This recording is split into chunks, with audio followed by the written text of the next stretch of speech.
Okay, it's It's dog time. check time. Is he back there? Where's your dog? He is not here.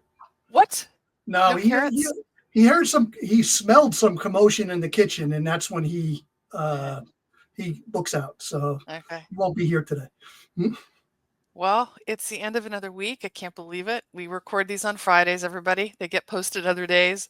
It's the Yeah, end of a very long week. The election is done. I know. Many people are happy, many people aren't. It's an interesting time in the world right now. You know what? It is interesting, and the only thing that I could say over the last 4 years, in fact, maybe even longer, is just it's just like a lot of hatred out there in the world, A lot of and fear, a a lot of fear. lot of fear. And I think that we're all not operating on our best version of ourselves. So I I agree. think everybody should practice tolerance and move forward. I'm really working hard at seeing other people's perspectives and going in curious to conversations. I'm learning. I'm learning more stuff. I had a law enforcement upbringing background. My experience was very different than many. And I try to keep that in perspective and talking to my kids, right? Because they're getting a very different perspective from the world than I had when I was growing up in college. So it's an interesting time. And I think we really need to come together as a country and support each other no matter what. But there I go. I got political. I apologize.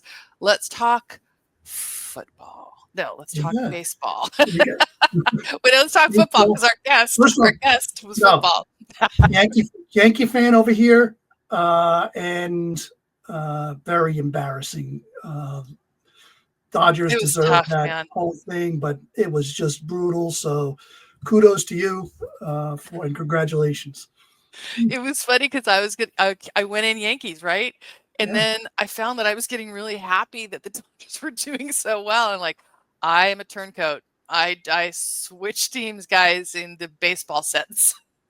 Well, if it wasn't the Yankees Dodgers, I would have picked Dodgers. Yeah, And the only reason is because my dad, growing up, was like a diehard Brooklyn Dodger fan.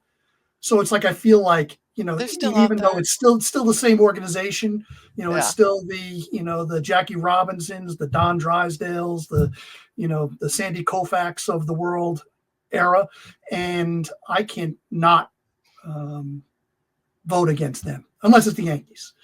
But I know, fair didn't work enough. out well. Okay, so let's switch to football because you Yes. have brought a very interesting guest today that I'm really looking forward to hearing perspectives because he's had some career changes in his life. Go ahead, Yes. give him the intro. Yeah. So our guest today is Rob Strickland. He is the founder and president of Strickland Security and Safety Solutions, an Atlanta-based firm offering security and private investigation services nationwide. Rob's journey began at North Carolina A&T State University, where he started as an all-conference linebacker, then going on to play professional football with the New York Jets. A recognized leader in the field of security, Rob has received numerous awards and accolades for his contributions and achievements in his field. But beyond, and beyond his professional success, Rob is deeply passionate about nurturing strong character in children, and this is new. When I wrote this bio, I did not know this, so we're gonna have to ask him about it. He wrote a Oh, I plan children's to. book. I He plan wrote on it.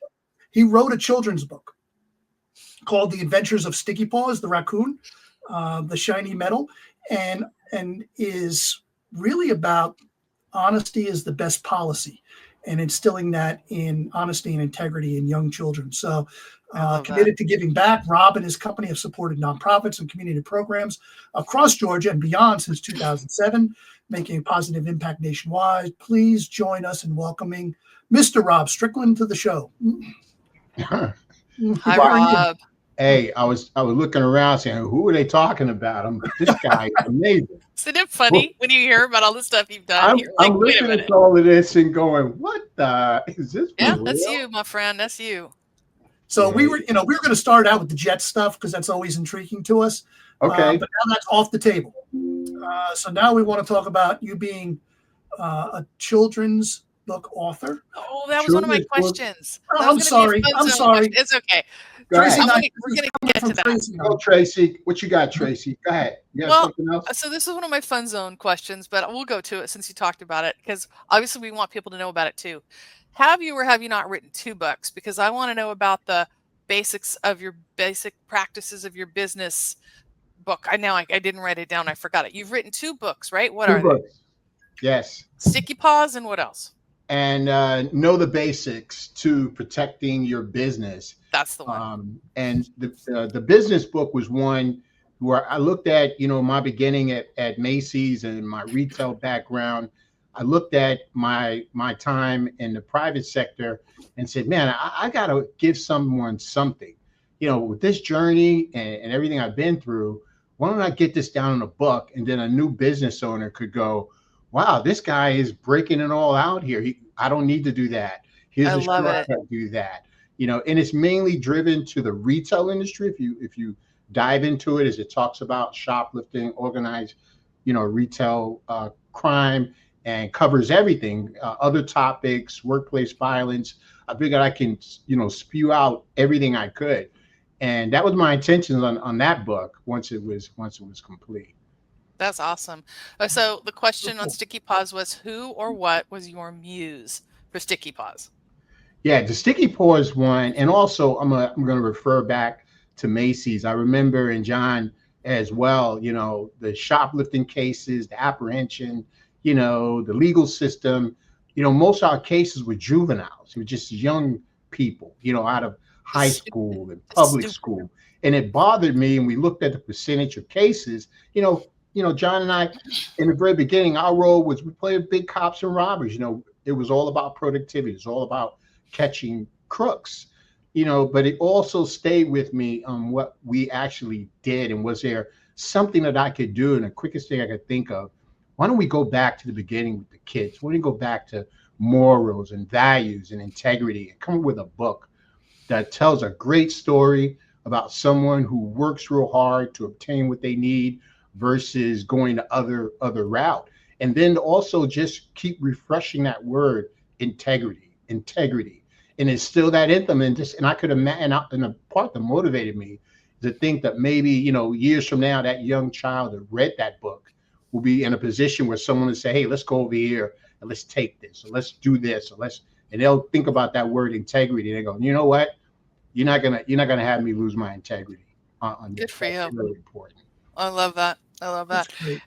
Yeah, the raccoon's cute. When I was about 12 to 15, my dad had a baby, a raccoon. It grew from a baby into a bigger raccoon. So anything with a raccoon, I key into, and it's really cute animation. So I recommend it. It looks like a good book. Yeah, and I do, definitely compliments go to a lot of people who were very helpful in that book. There was someone, good friend of mine, who had mentioned, there should be something out there, and we would talk about it. And he said, the book should be named Sticky Paws. So he did come up with the word Sticky Paws, and I said Sticky Paws. And then when I got that word, I said, what character can I attach that to? The raccoon was perfect. So he's so misunderstood. He loves shiny things. All those things. It is perfect. Yeah. So I went with it, and it's been great. We've been donating that book now to the schools, making it available to the kids. We're working on a Sticky Paws a character now with a costume, and just going out and talking about it, promoting. Good for you. That's amazing. I'm so glad we brought this up. That's really cool. Learn something new every day. Go. Get back to the communities, everything, isn't it? Yeah. I mean, and when you look at it, there's a lot of things that you can go after and call us important in this world. And this is important. That's important. But when you think about our kids, there's nothing else more important. I agree.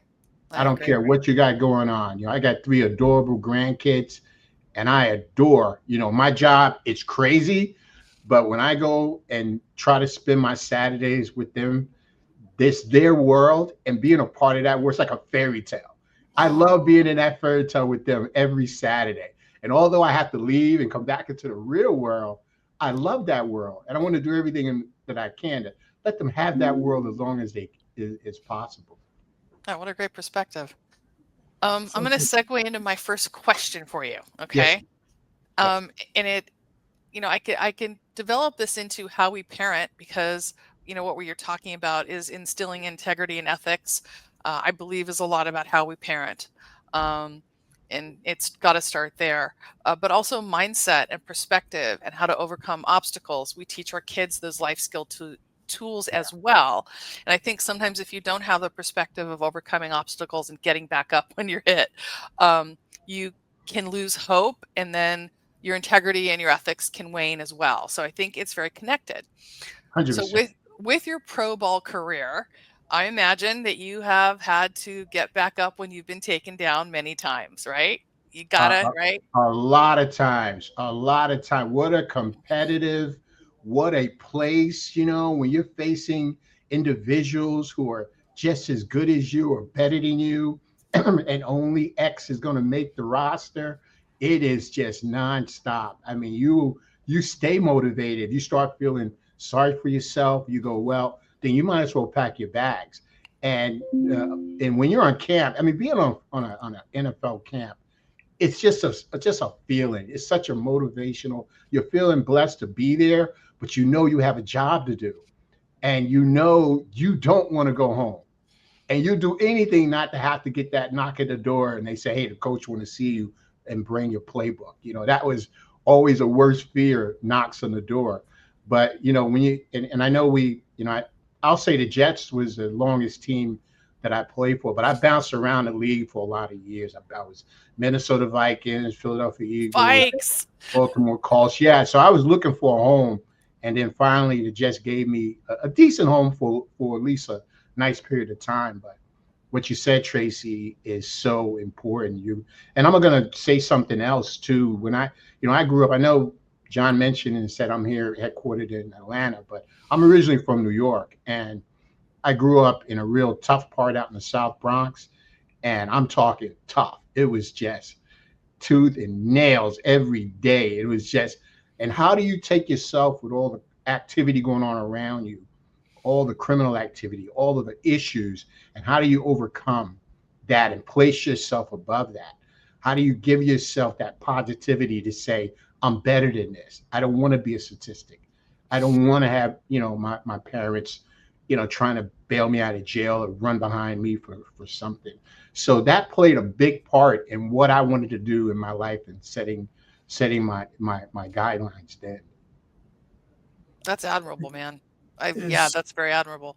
So with that in mind, how do you adjust mindset, perspective, a lot of new agey stuff out there right now, what I'm actually very big into. When you feel like you're not hitting your goals, and maybe you feel like, as I call it, you're getting sucker punched by the universe, how do you shift? How do you get back up? What are your mantras? What are the things, the affirmations that you have that you've been able to fall back on to kind of stay in that empowered, motivated place instead of just sometimes I got to tell you, I'm like, this is just too much. I just don't know if I can do it. What do Yeah. you do to get back? Yeah. Well, once you look at life and you say to yourself, what are the things that made me who I am today? It wasn't the victories. It wasn't when, I won something or obtained something. It's when I lost something. It was during my most challenging times. And during those most painful times in your life, you can get your greatest power. If you can overcome that and you can figure out a way, how do I stay focused? And then there's certain little tricks you have to apply when you say, hey, this isn't about you, Rob. Do you think this is about you, what you're going through? Think about your family. Think about your team. Think about all the people that could get hurt or you could let down if you fail. And I'll also say that, Tracy, because that's what you're doing on, as an athlete, that's what you're doing on the field. Like, I don't want to let anyone down. I don't want to embarrass anyone.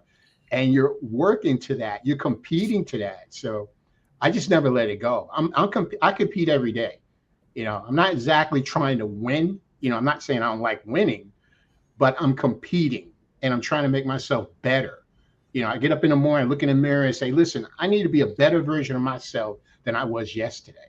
You got to believe in that. You got to get your team to believe in that.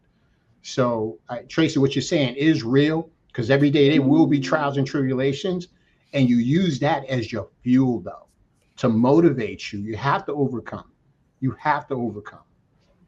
So let's stay on the theme of your athletic career, and so you played for a lot of great coaches, whether at college and at the professional level, and I'm sure just knowing you, that you learned a lot about your current leadership style Yes. from a lot of who you've worked for. And sometimes, and I say this all the time, you could have somebody that'll teach you all the great things to do, and here's all the things you should never do.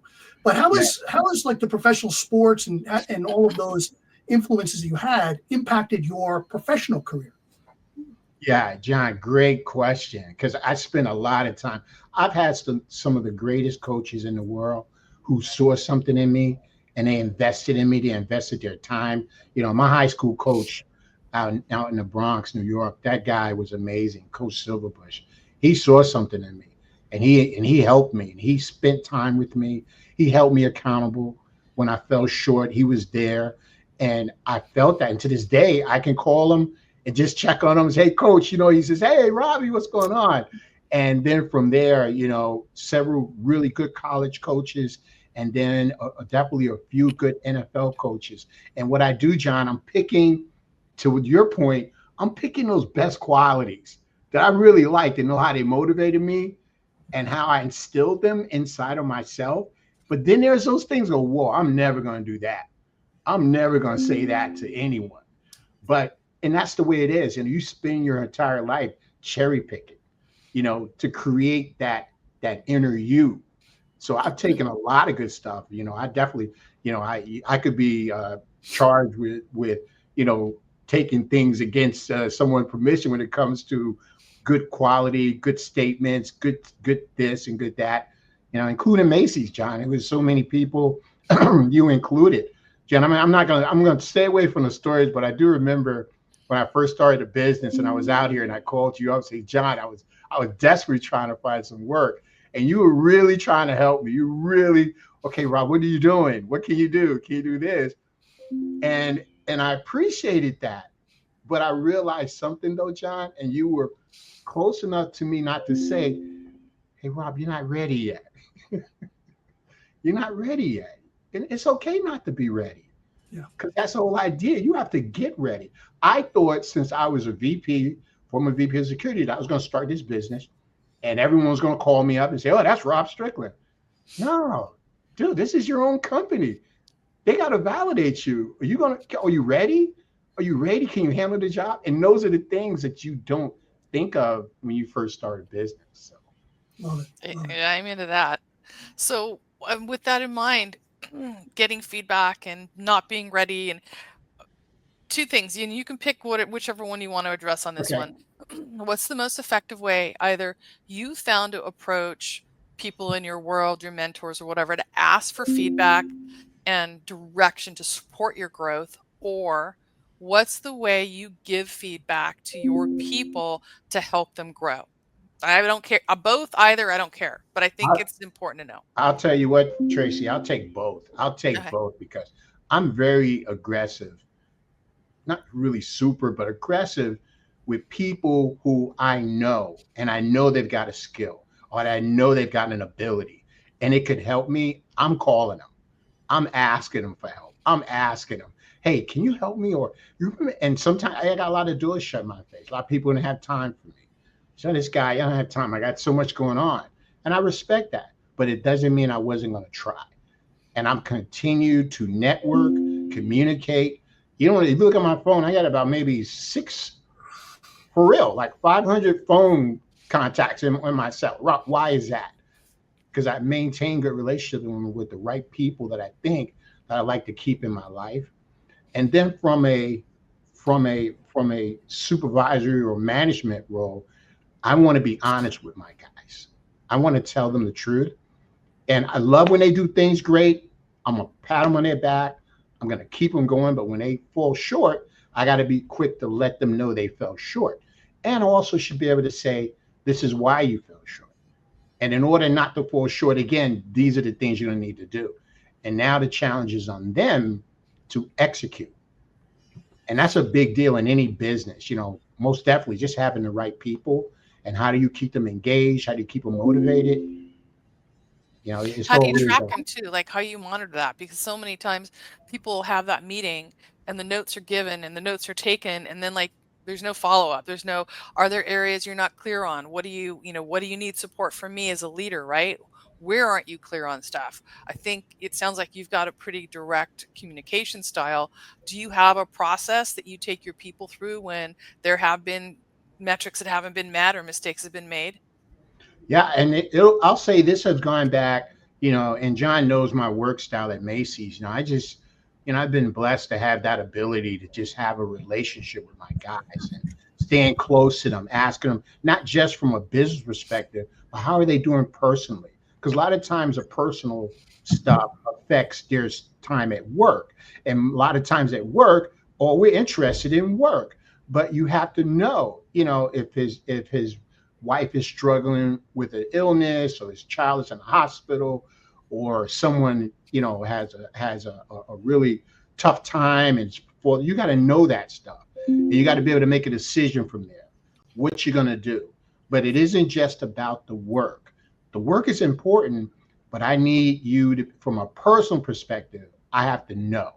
So to this day, I think of all the guys that I've been fortunate enough to promote in key positions, presidents, VPs, directors, and they still call me to this day. And they still say, boss, hey boss, I got to Oh, talk. I love it. Hey boss, let me bounce this off you. And someone say, thanks, they call you boss. What? I said, that's what they like. What am I gonna do about it? They would like to call me boss, so I'm gonna let them. Yeah. But it's a nonstop deal, Tracy, and you have to be the leader. I don't take being a leader for granted. Some people don't understand the importance of being an effective leader. And I'll say it was instilled in me, as a young kid, growing up where I did, leading people the right way. And then at Macy's, John knows, wow, that leadership part was critical, because you needed your team and you needed to be successful. You needed to be productive, because the company had certain expectations. And if you had 16 stores and 14 are doing great, but 2 are struggling, you're going to feel the pain from that. So what do? I have a team call, and I'll say, okay, so-and-so, this is not where you need to be. So-and-so, speak with him, help him out. You're doing great there. Go over to his store. Keep the team. Empowering that collaboration. That's a big deal. Oh, yeah, that's good advice. That's really good advice. That's a huge thing, especially for, all of our regionals out there to have lots of direct reports. You're not the answer to everything, but you have a lot of talent that you could spread the wealth. Mm-hmm. Spread the wealth. And I learned a lot. Macy's, they'll give us these assignments, and I'll look at them. I say, this one's, I could do this, and I could expand from this, and let me work this out. But I made sure everyone on my group knew it was all about the team. Like, if we're gonna win together. And no one's going to be out to the side. And when you do that and you win in such a huge way. It's just unbelievable. And people look and go, how in the world did they pull that off? In this part of your career where, you have your personal signature on so many different things, you got your name on the billboard for with your own company, and very successful, I might add. In regards to how you lead your staff and diversity inclusion, how do you ensure that, like, DEI isn't just a buzzword, but you're following some of the DEI protocols, but making sure that you are also putting the best possible person in the job to represent you? How do you handle that? How do you balance that? And that's definitely a real good question. And diversity, inclusion means so much to me. And I remember and John, you remember, I tried to take on so many different side roles with Macy's. And one of them was I became a certified diversity trainer. And there were different steps I had to go through. Could I have been better at it? Yeah, I could have been, but it was just so much, But I did learn through that process. When we talked about diversity, in the very beginning, I said, okay, I'm African American. Let me okay, from the African American perspective. But diversity is, when they took us through those lessons, from a Latino perspective, from an Asian perspective, from a Caucasian perspective, you're taking all of these perspectives. And when you look up diversity and inclusion, it has so many different titles. But the title that I remember, it was that from the very beginning of my training, and I held on to that, when they said, accepting, understanding, and managing the differences and the similarities in people. And if you take that part right there, not just from a customer perspective, because you got customers and they're different and they're going to want different things, but you have to figure that out. But from a team perspective, everyone has value. Everyone brings value to the team. So you have to understand, and then you go a little deeper with it. And John and Tracy, maybe you're familiar with the Myers-Briggs process when you identify the behavior. I'm a big behavior guy. I'm a psychologist. I'm a big guy on behavior. So I'm going to watch behavior. I'm going to monitor it. I'm going to say, okay, because some guys connect to different things. Some guys connect to people. Some guys connect to the computer. Those are tech guys, Some guys connect to the environment. You have to know that. If you're going to build an effective team, you have to know both. What's going to build that team up? What's going to build that person up? And we have got to be open and diverse as we possibly can. I've been fortunate enough when I look at my team today, I've got former police officers. I've got ex-military guys. I have guys from all different perspectives, all different races. And it's so exciting when you see all of this, it's not just one, it's all over. And what it takes to keep those guys motivated is that's always a goal, I want to have some fun here. I love it. And, one of the great things about doing the show, and Tracy and I have talked about this, is that we get to pluck all of these interesting guests from our past, whether it's personal or professional. So when Rob was going to be on the show, I kind of reached out and said, how can I have some fun with Rob? So I learned a lot of things from the people that worked for you that I did not know. And one of them shocked me. Apparently, Rob would get so nervous and uptight on regional visits, where you go store to store to store all in one day, that he would actually go the night before, do a trial run and drive to all the stores to make sure he didn't get lost while he had people in the car with him. Is this a true story? It's a true story. It's a true story. I love it. It's just, you know what, John? It falls into the category of just over-preparing. Wanting everything to be perfect. You know what? And that's another, if I have to say, one of the things that was really good for me to overcome, my need for perfection. My need to make sure everything works out. Dude, you're human. Things are not going to be perfect. But when I picked you and Tom up and the rest of the entourage and I'm driving you around, I needed to know where I'm going. I didn't want to make it, unless there was some traffic, there was some construction, and that did happen in San Juan, Puerto Rico. But unless I just see that as you have in your playbook. There you go. That's all that is. You have your playbook. You knew, where you needed to go. I like that, Tracy. It was me and my playbook again. We're preparing. I remember. This is real. This is a funny story. I'll be quick with this one because I want to hear you guys. I want to hear what you have for me, John.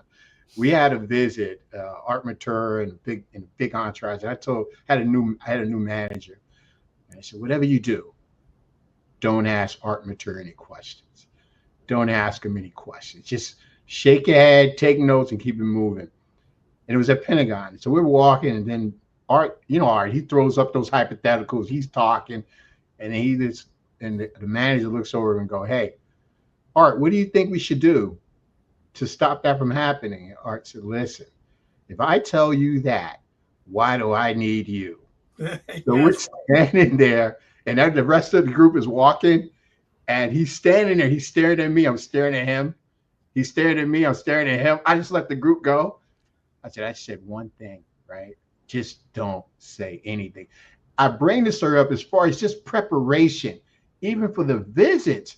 Okay, what are going to be your questions? Do you have answers?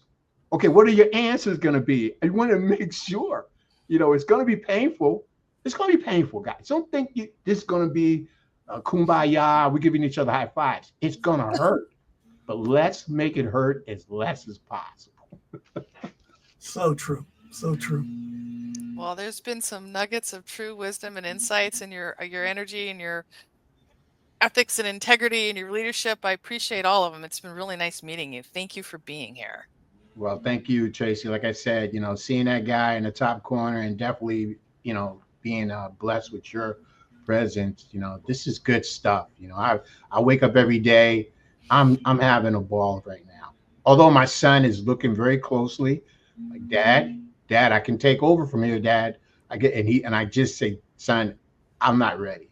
I am not ready to let this go. There's so much more for us to do. There's so much more to accomplish right now, especially looking at this world today, looking at the challenges going on. I'm not ready to ride that horse into that old quiet path. So I'm with you 100%. I've been in business for 35 years and I have more in the tank now than I did 10, 15 there years you ago. go. There you Kids go. are in college and I'm growing. So I'm with you. We have more to do. Yes, that's my motivation trait. I'm gonna hold on to that. 35 years. Oh yeah. Yeah, We'll have that's to what I'm talk. doing. We'll have to get Yes, together we next week do. after the show and chat. Most So definitely. I have a question for you. Yeah. Do you have any opportunities for people to maybe apply with you right now? Are you scaling, growing? Because you sound like a great leader and you sound like you have a great team. We have a great team, and I tell you what, when I can't tell you what my turnover is to be. I've never had it. This is the greatest turnover you could ever match. It's I almost imagine. No, 10%. I do. I I totally cannot see get that. my guys but let me take that back though. There's one thing that's going on, and I didn't know I was going to fall into this role. There's been a whole lot of police openings across the country, but I've had 5 of my guys leave me to join the police department, which has been. That's I've good. been to the academy so many times now.